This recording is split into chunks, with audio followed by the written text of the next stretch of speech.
Hi, and welcome to the Soul and Survival podcast with Grant and Louise Bentley. We have run the Victorian College of Classical Homeopathy since 1995. We are both qualified practicing homeopaths, and Grant is also a naturopath. Together, we discovered a link between energy and facial structure based on traditional ideas from homeopathy that have roots going back 200 years. This project is called Homeopathic Facial Analysis, or HFA for short, and has been the cornerstone of clinical diagnosis and training courses since 1999. Between us, we have written and produced 7 HFA books, including Soul and Survival. Soul and Survival is the philosophy of energy influencing matter and how this energy forms individual facial structure, our unconscious drives and fears, our life patterns, and universal time cycles. Hello and welcome to another episode of the Soul and Survival podcast on what is for us here at home a very hot March day. So I know it's not very hot where most of the world in March, but today is particularly warm. So again, I'm going to welcome my wife and co-host Louise. Welcome to the microphone. Thank you, Grant. Hello to you. Yes, and hello to you too. Although I've seen you, this is about the 20 millionth time today. But anyway, we are going to do today's podcast, and as always, most of this selection is done completely by you, and I'll just follow wherever you're leading to. So, what is essentially the topic for today? Oh, okay. Well, as I think it's been mentioned before, we have lots of really interesting conversations, you and I, just over breakfast or whenever. And I'm always fascinated by some of the things you say. And I make little notes along the way and think to myself, what a shame we're not doing this in a podcast. But anyway, the last one that came up a couple of weeks ago was this age-old topic that comes up quite a bit in homeopathy. Is it an art or a science? And you started chatting about that free form, and I was really interested in your response. So hopefully your brain will go there again, and you can repeat that really interesting answer. I have not a hope in hell of repeating that answer because I don't even remember what I said. I remember us talking about it, but I'll have to probably just take out the bleeps, because it's... bleep, not this bleeping topic again, for sure. Yeah, but... You did say that. Yeah, okay. I bet you I didn't say bleep, though. But it's one of those things, this topic, is it an art or is it a science? I kind of disregard both, to be quite frank, because when you're talking about is it an art, I suppose it depends on what your definition of an art is, because really a classical definition of an art is a man-made object that's designed to symbolise or represent a particular emotion, or at least evoke a particular emotion or evoke a particular thought process. So in that sense, that traditional sense, then no, homeopathy isn't an art. It's 100 miles from being an art. It's not meant to evoke any kind of emotional symbolic response at all. So, and it's not man-made either, even though it was discovered. Well, it was discovered by a human, Samuel Hahnemann, but at the same time, it's based on universal principles. Yeah. It's essentially, all that homeopathy is a reverse engineering of nature, essentially. That this is the way that God puts it together, whichever God that you believe in, and this is the way that nature is putting us together, and that all this homeopathy is that at this sort of elemental or molecular level, it's just a deconstruction of that, a deconstruction of the steps that got us into this, or got that into that material place to begin with, and now we're just reverse engineering that to get back to its original source. That's all that homeopathy is. But so, if you're talking about art as in just something that, like a sculpture or a piece of music that is there to be evocative of a particular emotion, then no, homeopathy's not an art, and homeopaths are not artists. But if you're talking about, an art in this sort of very loose, structured way of almost like a synonym of a knack or a process, a way of doing things, then I guess there is an art of homeopathy, but that doesn't narrow it down. I mean, there's an art of dog walking, there's an art of motor mechanics, there's an art to fishing. It's just a little bit of combined experience, or you could say all a being skill. put together. Is that a skill? Is that the same interpretation? Yeah, you can. I think so in what we're talking about, though, then in the field of homeopathy, they're talking about an art sometimes too as a free-forming. But, I'm going to sort of rail against that a little bit, because I think the individualization process is meant to be for the patient, not for the practitioner. It's not for the practitioner to just be as individualized as they feel. Whereas, in fact, you promote a process which is more scientific. Well, and then this leads us to part two of the question, I suppose, is it an art? I'm going to go, no, not really. I don't think it's an art at all. If we're talking about, is it a science? Well, you're probably closer to the mark in the sense that there is a reproducible process, right? There's a line that you follow, a step-by-step line that you follow to get the desired outcome, and that there is a reproducibility to that. I suppose in its absolute truest sense, it's not a science, in the sense that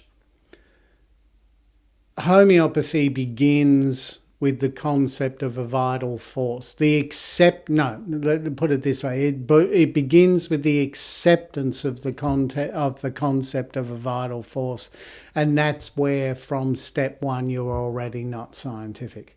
Yeah, because didn't science split from the concept of a vital force about 300 years ago? Well, there was always the materialists and the vitalists, and that's been carried on for a long time. It's only now that the whole concept of materialism is so dominant over the concept of vitalism, but throughout history that wasn't the case. This is a relatively new phenomenon, but but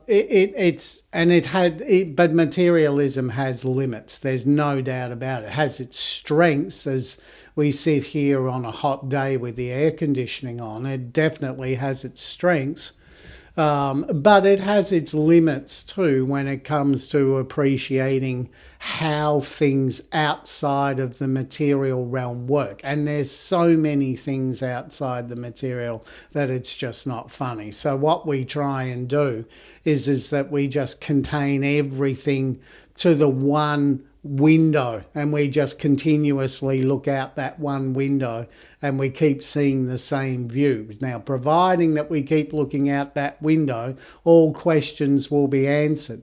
But if you look out another window and you say, yeah, but what about, well, now all of a sudden materialism has a real problem. Can you give an example? What comes to mind? Well, if you're looking at it in the world of hard sciences, I think there's still so much that can't be answered in the world of quantum physics. But I hate going there because I think too many untrained people go down that path. Right? All right, let's take and I'm untrained. I'm part of that. You're not trained in quantum physics. No. So that's why I don't like going down that path. Okay, so all right, well, just universal questions of consciousness or God. All of a sudden, materialism has a real big problem. And I mean a real big problem. Well, they just deny God. Oh, yeah, okay. Well, as Rupert Sheldrake once said, give us one good miracle and science can explain the rest. Although I think he's even quoting. I don't think it's his quote, but he's the one that I remember saying it. give us one good miracle and science will explain the rest. It can't do that. You can stick a whole lot of elements and molecules on your kitchen bench, and you can come back in a million years and I bet you they're still sitting on that kitchen bench. They haven't made an elephant. Yeah. There's an aspect to life, and there's so many life experiences that denounce that all there is materialism, and they do it over and over and over again. Now, in the book Soul and Survival, Your book. my book, in that book, is it in that book where I took? Oh God! Now You need to reread it. I haven't. You know what? I've never read one of my books ever. I know. Never. The moment I put it But down, you did write them. I'm done. I did write them, but I've never actually ever read one of my books. But I'm pretty sure in Soul and Survival I talk about the experience of deja vu. Now, the reason that I talk about the experience of deja vu is because it's incredibly interesting, and for those that don't know what deja vu is, deja vu is when you have the experience, the sudden realization that you've been here before, or that you've dreamt about this. And that's a really, really interesting phenomenon. And most people claim that they have had it. Have you ever had it? Oh, definitely, yeah. Yeah, well, so have I. I remember having it one time when I was at school, and it was we were all getting changed for our PE class. A friend of mine said, I don't know what it was now, a friend of mine said X as part of their conversation. I immediately knew what they were going to say next. I even to the point where I stopped him and I said, you know what? The guy's name was Mr. Fowler, who was the PE The teacher, yeah. And I said, Fowler's going to come in here and yell 1, 2, 3, 4. And sure enough, he did. Yeah. And I remember him looking at me and going, how'd you know that? And I said, I don't know, I just dreamt it. But it doesn't happen very often. And even when it does happen, it happens in such insignificant things that you sometimes wonder, like if there's a dimensional wormhole that your mind can travel down, why the hell did it pick that gym class? Yeah. Because I gained nothing out of it, except for the tick of approval that these deja vu experiences do occur. And when you talk to people, I think it's a very, very conservative estimate that at least 50% of people would have experienced at least one deja vu experience in their lifetime. Well, the link is that if you think of what deja vu is, in your past, you have mind travelled into the future and then remembered that you travelled from the past to the future in the present when the present catches up to the future. Which means that you have transcended time. Now, the big question is, when you say we've transcended time, who or what has transcended time? Because it's not your brain. Yeah, and it's not your body. Yeah. So automatically, and like I said, even if 50% of the population living right now has had one transcendental deja vu experience in their life, only one, whereas most people have had at least a couple, and some do it all the time. But let's just say half the population has it only once in their lifetime. That's 4 billion experiences. And what are you going to do as a material scientist? Just turn around and go, oh, yeah, no, 4 billion of you are wrong. You didn't have that at all. It doesn't match our paradigm. No. And there are so many of these beyond the material experiences that people have. That's just one. The ability to be able to, we're thinking about dreams and sleep. The ability for some people to be able to lucid dream is another. When the observer is actually now taking control of the mind while you sleep. Because you're certainly conscious. You're conscious of what you're dreaming. In fact, you're controlling the dream. Now, that observer transcends the material.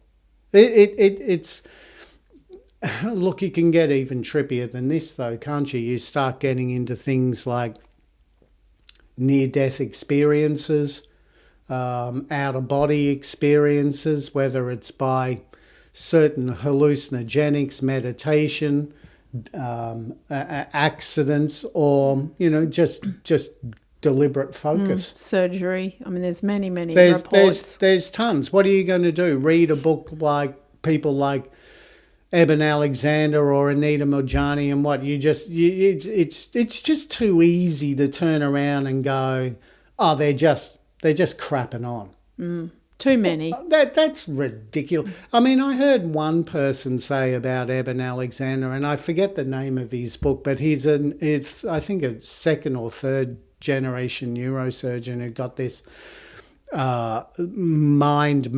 brain melting disease and had this incredible near-death experience. And then I heard one person sort of say, oh, well, this is all rubbish. They're just doing it for the money.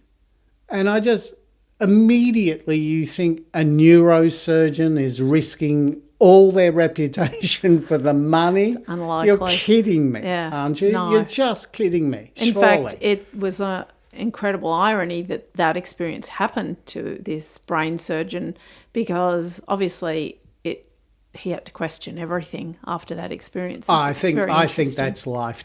I think that's life telling us all something, right? Because I think that's life deliberately choosing this guy so he can rebut all of the claims that these hallucinations occurred when this part of the brain was shutting down. He would be the only person that could probably sit down and say, no, that's not true because 1, 2, or 3, because he'd be the only one with that kind of expertise. Everybody else could just dismiss it really easily, and you'd have no rebuttal. If it happened to one of us, of course, you'd have no rebuttal because my neuroanatomy isn't good enough to be able to argue with these people. Of course. So, and it happens like that, doesn't it? All these sort of energetic experiences, for many of us happen when we don't have experience in that specific area, as you say, to rebut it or to explain it in any meaningful materialistic sort of way. But look, we've kind of digressed. I'm going to bring you back to... And don't forget there's homeopathy and acupuncture. Well, I was going to bring you back to homeopathy because let's face it, that's where we started, and Soul and Survival is an extension of your homeopathic philosophy. I know people have read the book and said, well, I don't get what that's to do with homeopathy. But it's because the philosophy, and you always said this, you always said the philosophy of homeopathy is where the fascination lies. The practical application's amazing, but the philosophy is really something special in itself. And I guess that's when you're answering this question, art or science, that you can probably, you've done more thousands and thousands of research hours on the philosophy behind homeopathy, behind the HFA model, behind Soul and Survival. And I mean, that's where the fascinating discussion lies. So I'll bring you back there. Well, yes. So we went off track a little bit, but that's okay. We went off track simply because in the conversation of is it a science, or in answering the question of is it a science, it's kind of yes and no. And the no is because all homeopaths accept the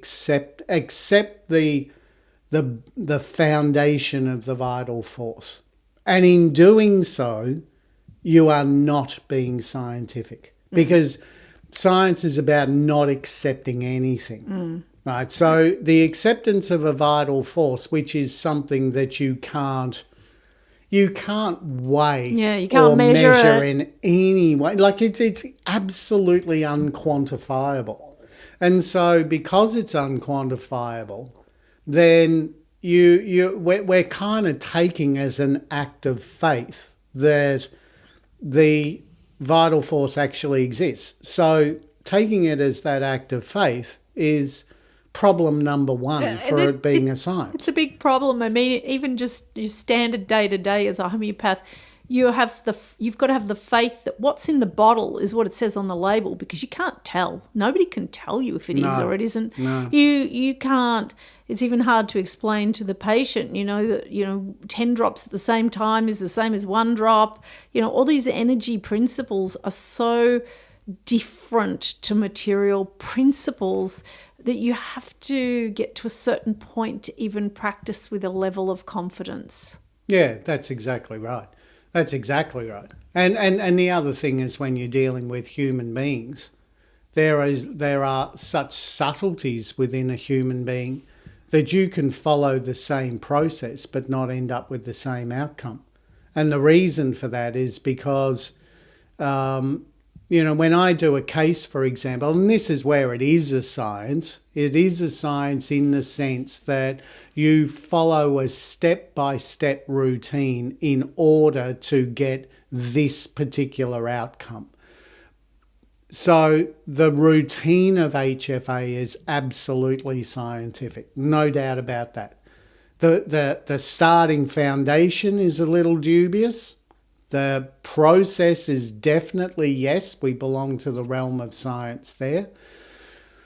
But when you're dealing with an outcome, I think it's important to say that I don't think that there's any sort of science to any kind of medicine. Because if you're dealing with nuts and bolts and engineering, then yes, a step-by-step guide means at the end, this will happen. Yep. But when you're dealing with human beings, this will happen turns into hopefully this will happen.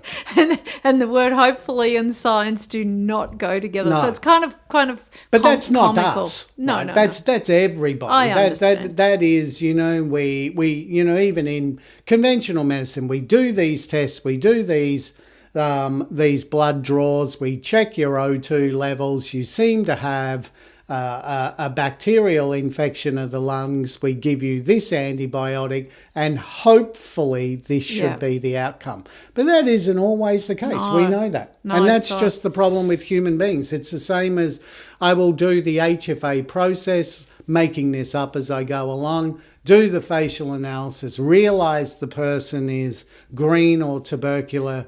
Then I will, on the basis of the signs and symptoms, select a particular remedy. Phosphorus comes up number one. You think, phosphorus, lungs, that all makes sense. Their defence system matches the energy of the remedy, and maybe that's something we should go into if we haven't gone through that already, what that actually means. But so the facial analysis comes up green, phosphorus comes up, and then you give it and nothing happens. And yet maybe your third remedy, still in the tubercular group, you got the face right. It's aconite, works beautifully, but that's to do with the proving process. I mean, the more you look at the process of provings, the fact that individuals take remedies, it's all recorded. How many things don't they record that they didn't notice? How many things aren't allocated to every single rubric? I mean, there's something, like 1 million or something rubrics. It's ridiculous how many there are. And the reality is, I mean, you can spot little errors and gaps all the way along. And I know students will point that out, and I say, listen, it's still, as a generalised concept, it's excellent. It's just that every little bit isn't included because it hasn't been experienced or noted, or it just wasn't allocated. No, and often too, we don't know the information. It is possible that you could say that particularly if you follow the HFA process, that if you have every bit of available individualized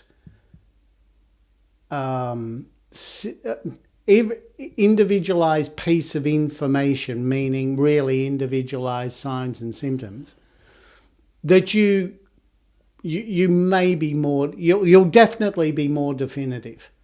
But most of the time we can't. We have a group of potential contenders because people aren't good enough to be able to relay their symptomology in a way that a practitioner, even an experienced practitioner like yourself or myself, can pick up and utilize straight away. Now, let me give you an example of that. A really good example of that, as a matter of fact. When I fell over that retaining wall? Right? Oh, yes, I do. Okay, all right. So some patients, if they're listening to this, would remember that I might have treated them while I was in a sling. And I fell over a retaining wall, and being the old guy that I am and falling onto concrete, and it was a pretty decent fall, I snapped 3 tendons in my shoulder, right? So, and we're not just talking about tears either, they unfortunately snapped. Anyway, part of that, as a result of that fall, remember how I had that pulsating nerve pain that was going right through my face and into my head? To be very fill in the gaps. I mean, you took arnica, quite a lot of arnica, which was incredible because that area did not bruise. Extraordinary, and you fell 1.5 meters onto concrete. It did not bruise. And, you went through some different treatment options. But, about 10 days in, you started getting this awful pulsing in your head from the back of your ear. It was a real nerve pain. It was that real sort of like when you're at the dentist and the drill just hits a place it shouldn't, and it really makes you jump. And it was that sort of pain, except, magnified by 100. It was really quite crippling.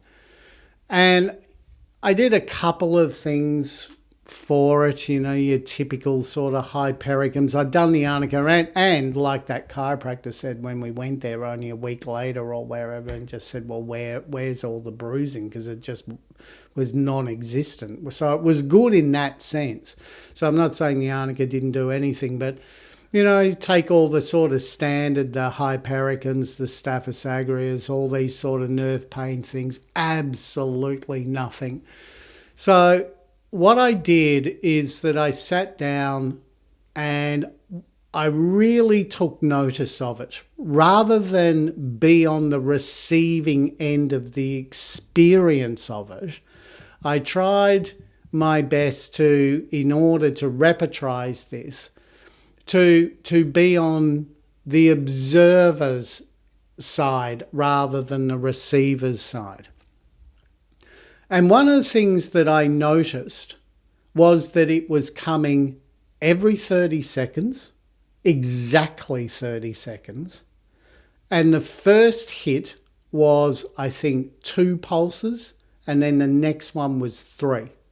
And then back to 2, and then back to 3. So that sort of that intermittency and the paroxysmal nature of it now led me on a path. The periodicity of the 30 seconds, yeah. That's right. And so that led me on a path of looking this up. Now, you have to be a little lateral here. So I was never going to find nerve pain right side of the head going into the ear. Right? Or from the ear, wasn't it? No, it was into. Oh, into the ear. Okay. But I think I used the cough, the paroxysmal nature of the cough. Yeah, to get the pulse. And then I think I did one where it was the heartbeat every 2 and then every 3 beats. It was something like that anyway. You took the pattern. It took me a while to find. I took the pattern. But not the location. You had to swap it to a different location. No, you have to be a little symbolic there. Yeah. And I guess there you could say, see, now there's the art of it. And Perhaps. so, you know. Yeah. Anyway. A little bit of lateral But like I said, sidestepping. art as a knack or, skill. a process or a skill, well, everything has that. So that's experience. And thinking outside the box, but still retaining those patterns. It's experience. It's being able to laterally apply the knowledge that you have, and to draw on a whole range of experience and knowledge to be able to come up with an answer.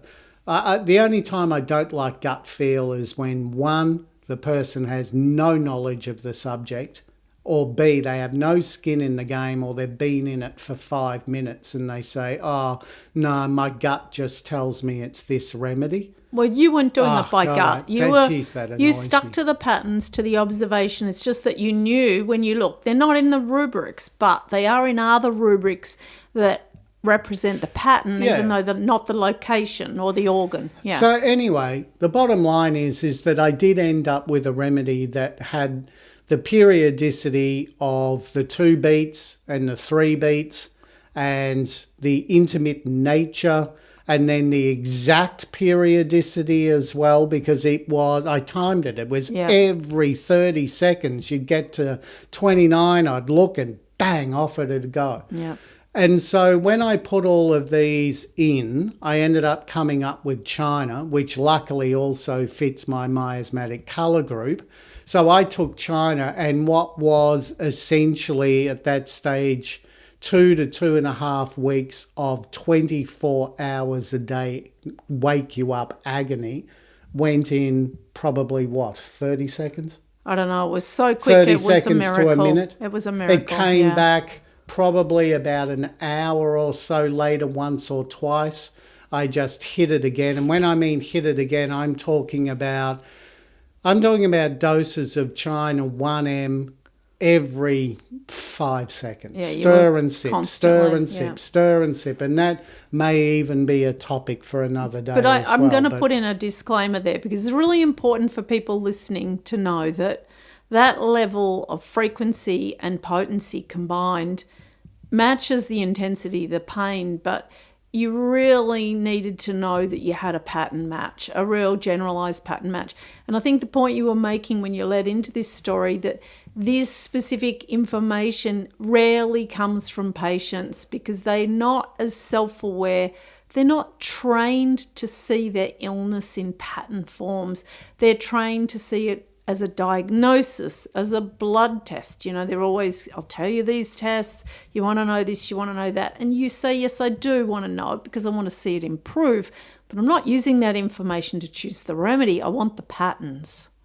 Yeah, exactly. And this is, well, I guess what I got onto this for is, not to tell everybody my tale of woe, but... It was about science, yeah? It was about how even you follow the process, but in the end, we were saying this will be the outcome, but when it comes to dealing with human beings, the bottom line is hopefully this will be the outcome.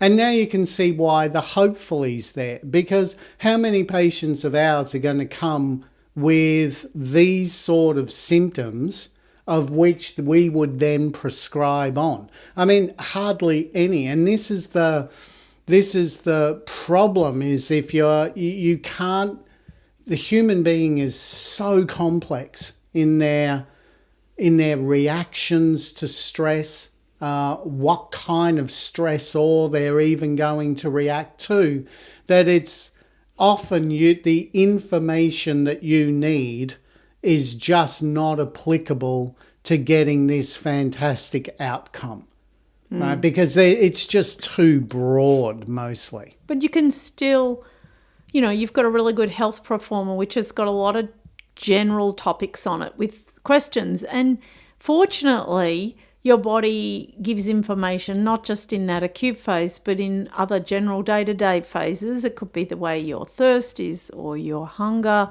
the way you move, your relationship to temperature or perspiration or weather, or whatever. There's so many different factors, the moon, the sun, the wind, all these natural environmental factors. And even if that patient is observant enough to put down 3 or 4 of those, and you get the facial structure right, you are in the ballpark for a good remedy. Oh, you definitely are. And this is also, too, why we say you've got to give us at least 4 goes. Yep. Because a lot of the time what people will do is that they'll fill in the pro forma and they'll talk about migraines, right? Let's just stick with that because I think we did that once before. So I'll use that as our pathology. And they talk about migraines, and then you might say, well, describe the nature of your migraine, and they'll say bad. Yeah. No, and I'm not even trying to be funny here. I'm seriously not. They'll just go pain because they're so ill-equipped to look to describe it. Well, what type of pain is it? When is it most likely to arise? What side of the head? What were the circumstances of which this pain came and went? We need both of them. And a lot of the time, people have no idea because, their headache gets bad, they take a Panadol or they take an aspirin, they do whatever. And that's what they're after. And now they're coming to see me because their headaches are getting too bad to be relieved, or they're happening too many times and they don't like living off this paracetamol. So they come and see me. But the reality is that, I need a lot more information than that. We need a lot more information than that. And so it takes maybe at least a couple of visits to get this person into the understanding of what I need to help them. Because pain tells you nothing. Absolutely nothing. All it does is that it tells you that you're in a state of discomfort. So that could be, you've seen how, if anyone out there that's listening is a homeopath themselves, you've seen how big a repertory actually is. It's probably in the old imperial around about 3-4 inches thick, and it's just full of fine print and every single page means discomfort. So essentially, don't you think it's fascinating? I was just thinking, I sort of had a little scoff at it's got a million things in it, but the reality is they're all from provings, and for some reason, I guess this is Hahnemann and his precision and detail and his skill at looking at things. He set a tone of looking at every symptom from every point of view, that it wasn't just good enough to say pain, it was the type of pain, it was what time is it happening, is it related to anything else, and the fact that they started that level of observation when they were doing the provings and developing homeopathy means we have got this beautiful system to work with. But we need not only the practitioner to know where to look for that information or to interpret it, but we need the patient to share it because they're in a place where they self-observe really well. Like understanding yourself at that level, it's important, isn't it? Oh, it's absolutely vital. This is why I don't like a lot of the modern day provings where they decide that they're just going to do meditation provings, or they're just going to do dream provings, or I've seen a lot of people who need phosphorus. They also like pepper, so put pepper under 3. And big names within homeopathy do this too. I remember reading, I won't say the name maybe because I'm going to criticise, but, really big name. And they were talking about, for people with phosphorus, I've seen a lot of people who need phosphorus. They also crave a lot of oranges. Now, open your repertory and put craves oranges 3 phosphorus. Now see that incredible process that Hahnemann, along with Bonninghausen, developed is being really undermined. Now, you see, you've opened up a real can of worms there because this is a real bugbear of mine. And I can easily go off the rails and start saying bleep things again at this, because to me, this is where homeopathy is going wrong. And it can be an area where it's a lot of experts are kind of cutting the legs from beneath it as a system and weakening it, not strengthening it. See, when you read Kent's repertory, for example, how to use the repertory, he's very decisive on how you read a repertory.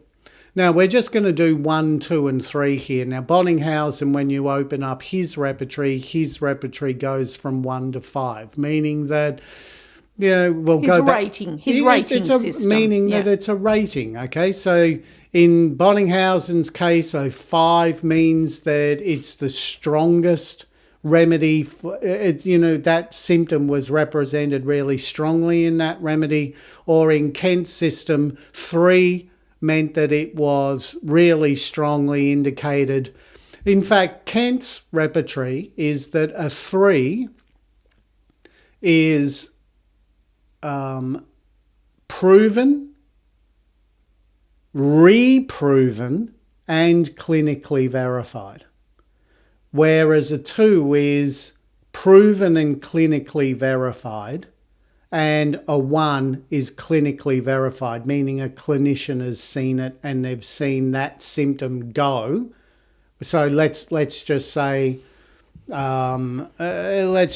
have I don't know, a right toenail fungus, and you take phosphorus as your remedy, and then your patient says, yes, my depression has gone and my digestion's better, and also that fungus on my toe, that all went too. I didn't tell you about that. And which happens, as you know. They don't you don't even know that they had it because you were too busy focusing, as you should, on the primary aspects of the case.